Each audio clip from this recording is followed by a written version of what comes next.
नमस्कार. शेत जमिनीचं प्लॉटिंग करायचंय किंवा घर बांधायचंय, मग वाट कसली बघताय? चला तर मग.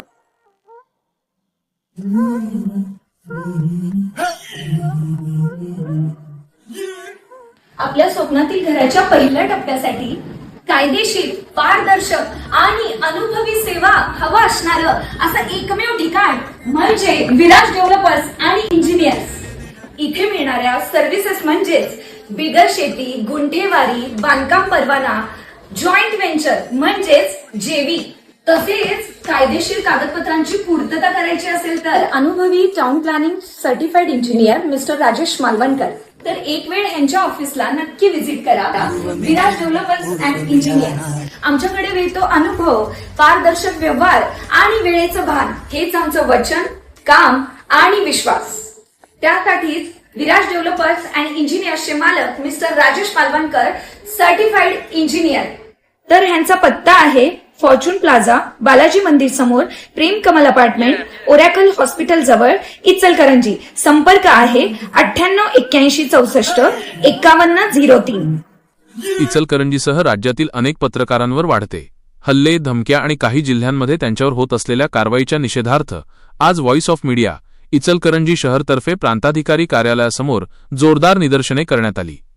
पत्रकारांवर हल्ला करणाऱ्यांचा धिक्कार असो, पत्रकारांना न्याय मिळालाच पाहिजे, आमच्या मागण्या मान्य करा, अशा घोषणांनी आज प्रांत कार्यालय परिसर दणाणून गेला होता.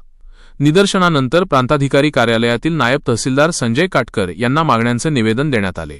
यावेळी जिल्हाध्यक्ष साईनाथ जाधव यांनी पत्रकारांवर होणाऱ्या वाढत्या हल्ल्यांबाबत तीव्र संताप व्यक्त केला. शासनाने यावर कठोर भूमिका न घेतल्यास इचलकरंजीत प्रांत कार्यालयासमोर धरणे आंदोलन करण्याचा इशारा या निवेदनातून देण्यात आला आहे. पत्रकारांचे स्वातंत्र्य धोक्यात आले असून voice of media international forum या संघटनेने आता आक्रमक पवित्रा घेतला आहे. निवेदनात राज्यातील विविध घटनांचा दाखला देण्यात आला आहे. अकोला येथे बातमी प्रसिद्ध केल्यामुळे TV9 मराठीचे प्रतिनिधी गणेश सोनोणे, साम टीव्हीच्या हर्षदा सोनोणे यांच्यासह 3 पत्रकारांवर हक्कभंग दाखल करून त्यांना 5 दिवसांच्या कारावासाची शिक्षा सुनावण्यात आली. तसेच नांदेडमध्ये पत्रकार मुक्ता कदम यांच्यावर गुन्हा दाखल होणे, श्रीरामपूरमध्ये दत्तात्रय खेमनर यांना जीवे मारण्याच्या धमक्या, रत्नागिरीतील दीपक भागवत यांच्यावर झालेला जीवघेणा हल्ला आणि पनवेलमधील धमक्यांच्या घटनांचा यावेळी जाहीर निषेध करण्यात आला.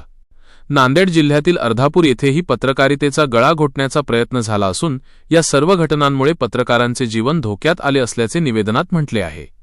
नायब तहसीलदार संजय काटकर यांनी पत्रकारांच्या या भावना शासनापर्यंत पोहोचवू आणि न्याय देण्याचा प्रयत्न करू असे आश्वासन दिले आहे. यावेळी जिल्हाध्यक्ष साईनाथ जाधव, शहराध्यक्ष निखिल भिसे, उपाध्यक्ष रविकिरण चौगुले, महानगर अध्यक्ष बाळासाहेब पाटील, खजिनदार शैलेश चव्हाण, सेक्रेटरी संतोष काटकर, सदस्य रोहन हेरलगे, संतोष मोकाशी, कमलाकर जाधव आणि डिजिटल विंगचे शहर उपाध्यक्ष धीरज पाटील यांच्यासह इतर पदाधिकारी उपस्थित होते.